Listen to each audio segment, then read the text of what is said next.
Before we get too deep, congratulations to you, Shawn, for 20 years. Yeah, West thank USA, you. growing a Thank team you. from nothing Yes, into thank one of you. the biggest teams in Arizona and you. West USA. It's all about teamwork, and I don't just say that as a cliche, gentlemen. It really is. And thank you for the support. And I always joke around, but I'm serious in the same breath when I say how you do anything is how you do everything. Yeah. And you got to start off on the right path with how you're going to approach your game plan.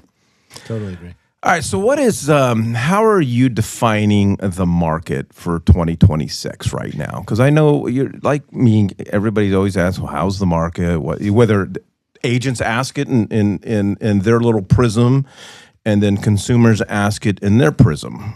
Most buyers and/or sellers, investors and renters, they just want to cut to the chase. So when it comes to how I explain it to most clients, most of the time, like life in oceans, real estate has ebbs and flows.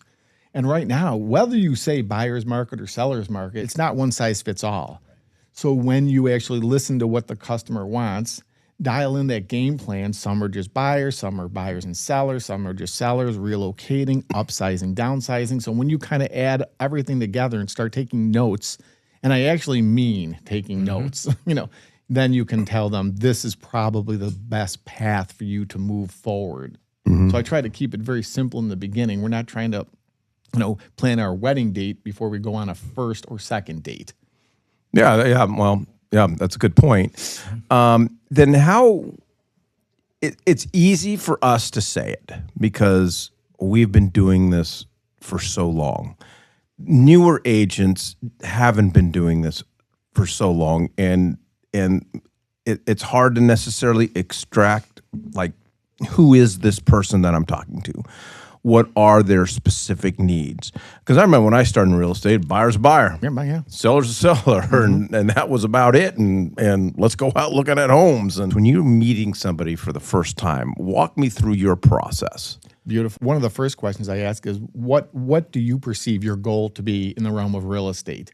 And if they start off by saying buying, and then as an agent, you probably want to know if they have a property that they're owning or renting, living with mom, so that will eliminate or add to your game plan process. If they have nothing to sell, then you can skip right on to the next process of the buying.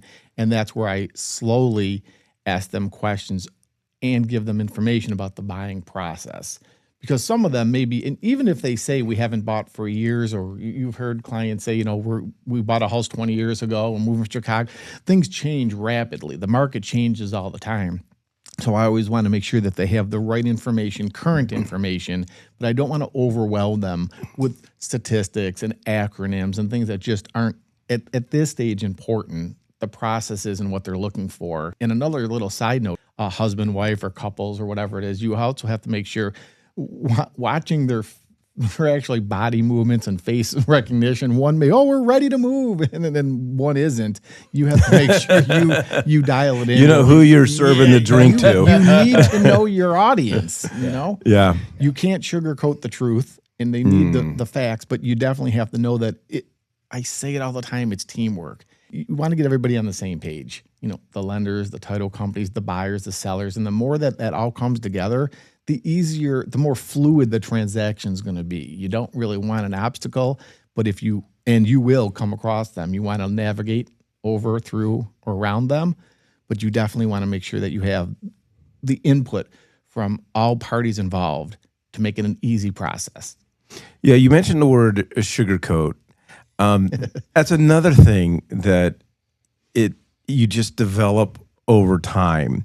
Like the older I get, the less patient I am, and the more direct I am, because at some point we need to get to a point whether we're going to transact or not. And if we're not going to transact, then that's fantastic.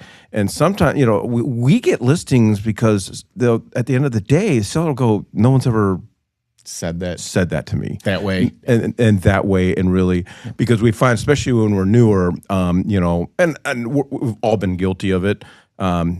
$600,000 house. Yeah, you're terrified of the no. Seller thinks it's worth 700, and next thing you know, we're putting it on the market for 700 just to get that listing. I don't do that anymore because I don't have time for that. That's disappointment. But it's that direct. Hey, listen, here are the numbers. Yes. Yeah, it's kind of like you said a minute ago when we were talking before. It's like at bats. Every ball player that I know goes up. I mean, the ultimate objective is to get on base, but they're trying to hit the home run. They're looking for the ball. Yeah. They're looking for the ball that they're used to crushing in the sweet spot of the bat. And so when you're out there working with consumers, sometimes you have to Mike's point, you have to slow down and give them an opportunity to like you. But at the same token, if the opportunity isn't going to be there, you need to cut bait and move. Yeah. And Todd, just to keep going on the baseball analogy, when you get to be a professional player, you see the pitch coming, or at least you'll know fastball, curveball, slider. You'll know what to swing or what not to swing at based on your profession. And I'm a joker by nature, but I also want to keep the seriousness in there. And I always say the dog wags the tail. So you have to inform the client of what they want. But like Mike said, you get to a certain point where maybe you've earned your proverbial stripes, and it's not so much about hitting them the wrong way. And I always joke and say, like my doctor, when he says stop eating pizza and wings and drinking and go to the gym and take your pills or you're going to die, I don't know quite sure I want to hear it that way. Right. But all due respect, it's the truth. Yeah. Wow. And sometimes you have to tell a client, Well, sometimes you need a new doctor. Yep, that's true too, Mike. And that could happen too. And the same thing with agents. Sometimes they don't, and I respect this. You have to earn the business.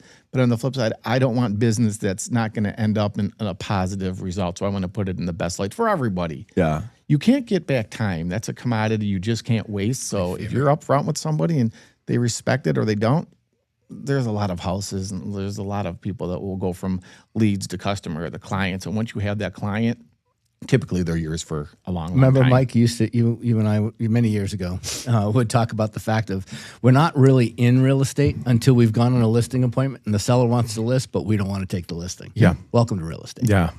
Yeah, now you're a pro. Yeah. I think your house is worth 700 and I think your house is worth 600. I better have the data. I better know how to extract the data and know all the different sources. Yeah, that house up the street did sell for 700. Let's hop in the car. Yeah, let's go see it. Look at it. Okay, because when you walk in, if you want your house to sell for 700, this is what it's got to look like. This is what it's got to look like. Sometimes facts are right there, Mike. They can't deny what they see. What are you identifying for you as, especially on the buyer side right now? What are the most common objections that your team is facing from buyers? Because for me, I'm not seeing like people going, I don't want to buy because I don't know what's happening in Iran. Now, and I thought I would, but there is that element of, hey, I can't afford gas right now. But what are you seeing as the common objections? Is it still the normal market's going to crash, rates are too high? I think most that are waiting are going to wait. And I think that's I want to say it's our obligation to them to help them see past that number and then say, if they're a number person, I like to break it down by the numbers and saying, if you want to wait and rent for another year because of rates or the war, whatever it might be, groceries, gas, et cetera, let's do some numbers and see that, you rent 2,000 times a year or 2 years, that's a number. If the market fluctuates, if it crashes. And one of the things I say that put them at ease is if you're not an investor and you're buying a house to live in and enjoy, first off, what price tag does enjoyment have? Not worrying about, the landlord perhaps raising the rent, or you can't have a roommate or a pet. You can't update the backyard. You just can't do certain things. So there's one thing that puts their mind at ease as price aside. Now all of a sudden they start thinking about that. And then payment itself. If the property goes up or down X amount of dollars over a given time, where you really go, now use an example, if you bought a house for $500,000 and it went to $550,000 in a year, where are you going to sell it? If it went down to $450,000, where are you going to sell it? You have a roof over your head. Equity sooner or later will build. It's unequivocal that you pay down the mortgage in time. And that, when you start breaking it down that way, a lot of things become, and this is the best way I can word it, from a macro point of view, to a specific micro point of view, meaning their family versus the world. Yeah, that's what I tell people. If your house drops to 450, you know what that means? You got to hang on to it longer. Yeah, you're staying. But I like that idea. Where are you going to move anyways? But where were you? Where were you going to go? Yeah. And I think that hits them, politely hits them, but it hits them.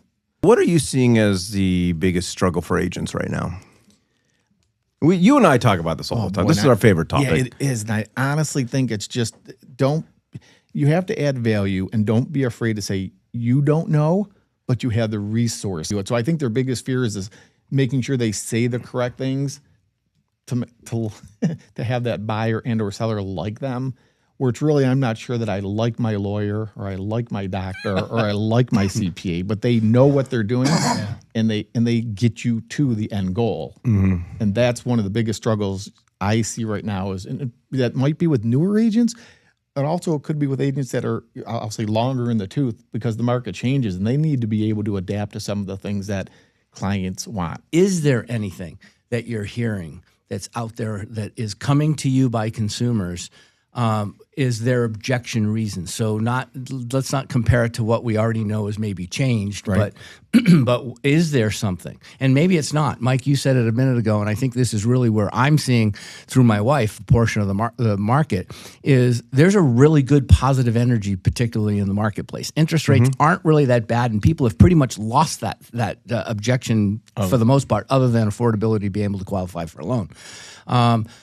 Is there something new that you're feeling or seeing, or I mean, what should one of our agents expect when they go out and talk to a buyer or seller? I mean, what's the traditional argument right now this week? You almost want to say the fear of the unknown, but that also doesn't answer the exact only question. if there's something new. If there's nothing new, then business is normal. Business as usual. And if you break it down again by price, and as I was looking at the numbers as you went over them, prices aren't going down. Closings are up or even. Rates are up or even. So if you're looking for a steady market or smooth sailing, now here we are.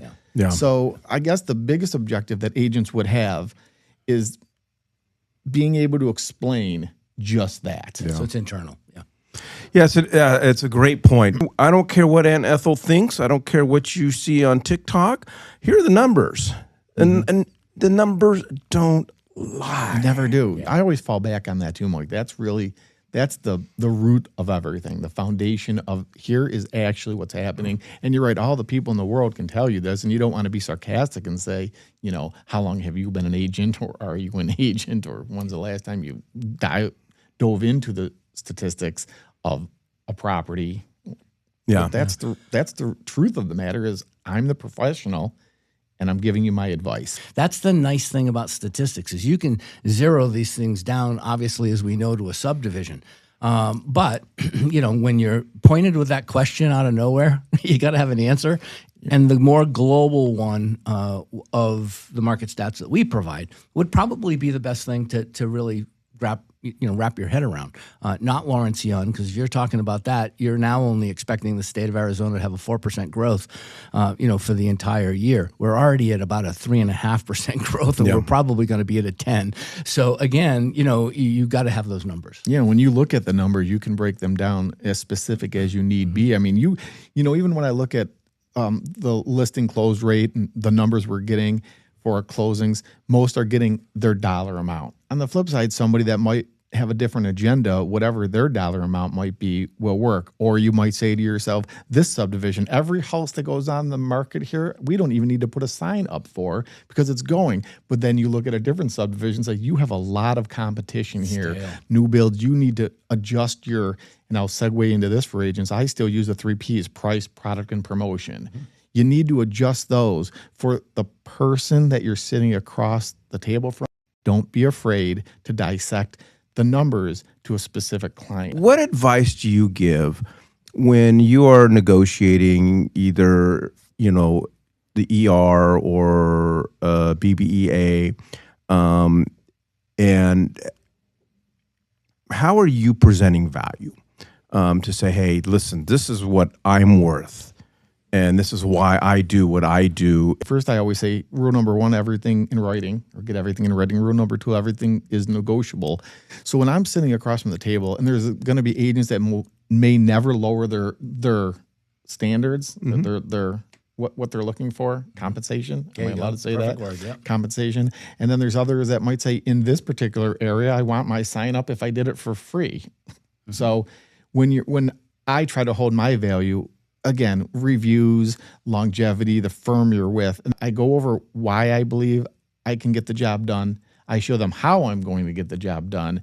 And then if negotiations come in, and I know you probably hear it in a lot of different, different videos out there, but if you get out negotiated by your client, they really need to understand you hypothetically weren't the better negotiator. There you go. And so I have my value So how there. good are you going to be negotiating their property? Yeah, if you can't if an agent can't negotiate for themselves, and I didn't say high or low, I'm No, just I saying get it. That's negotiate right. the Yeah, best deal for absolutely. themselves. Yep. Why would I want you negotiating for me on a secondary level? I'm going to go in there like a tiger shark, but a calm tiger shark, and get the job done. How are you still doing this, and what keeps you motivated? And there's a lot of agents that have been doing it for as long as you have, and what burnout is a thing, and what keeps you going? How do you keep going? What advice do you have for the agents that have been just doing this a long time? Mike and I look back at it, and you don't want to ever get emotional, but the support is one thing. And I do try to tell people you have to love what you do, or at least like it enough to continue it. If that's not in it anymore, I know a lot of people might get into this business because it's easy. So they say, and you're walking in the park. But I love what I do. And when you're on the phone or however you're communicating, this ties into it. I'd say a strong 80 to 85% of my conversation has little to do with real estate, more to do with it's a people business. And if you help a person, truly help a person, you get some satisfaction out of that. Sure, the paycheck, I guess that's why we're there, because we're not doing this non-for-profit. But on the flip side, I love helping people, and that's ultimately what I do. I wouldn't be sitting here, and nor would you, if we didn't like to help people achieve. You said a long time ago, I don't know if you remember it, but you said a long time ago, you said, because we were talking about where that refueling of the passion of real estate comes from. And you said, when I see an agent who doesn't know what they're doing, go through a process and then know what they're doing, that fuels me. It's awesome. And it's like that takes you and makes you want to go help somebody else. Yeah. I think you get when you give. Yeah. And I know that might sound like you're just saying, sure, we say a lot of things, or I say a lot of things, but it's all circles around the truth. And there's even when you read reviews, they don't really say anything that I'm not paying for a review to be done. When someone says what they say, they mean it. And so do I. So say what you mean and do what you say. If you're thinking about buying a home or want to know what your current property is worth, download the Mr. Rogers Homes app. It's free. It's private. We don't sell your information, and we're at your service. In the bottom right corner, click more. Get your buyers, sellers, and or relocation guide. We also started adding vendors, so whatever you might need in the realm of real estate services, there they are. Imagine this world that you can always be kind, number one, and still keep it business related. Yeah. But more of everything or anything, if we each helped one agent level up, imagine how smooth more transactions would be. It's a beautiful thing when an agent just has that communication. And by the way, there's another side note. Everything you see on social media is probably not the truth. Everybody in front of the $1 million houses and $1 million cars selling everything. This, you can't cheat the grind, and you have to do the work. I'm here to help, but this is affecting people's lives. Keep those two things in mind, and you're going to be fine. Wow, that was really instrumental. There's a thing that comes close to that, and it says, stop comparing your insides to other people's outsides. Yeah. Because 9 times out of 10, the outsides are fake. Let's wrap up. Mr. Rogers' team, you got one of the top teams in the state, especially here at West USA. Talk to us a little bit about your team and what value you bring. Let's talk, and there's no pressure, commitments. But the bottom line is you have to do the work, and you have to, I wake up every morning, Mike, and I just wanted to say one thing that was absolutely a beautiful question from you is I say to myself, I get to do this, not I have to do this. And it's a mindset. Yeah. So. Yeah, it's good stuff. It's a great way to end that. Thank you, sir. Shawn, appreciate it. Yes. Great stuff, as always. And we leave you with the quote of the day. Nick, opportunities don't happen, buddy. You create them. I want you to be the agent that makes things happen. All right, you stayed to the end. Thank you for watching this video. If you enjoyed this one, you're definitely going to enjoy this one. Until next time, please take care. God bless America. Talk to you soon.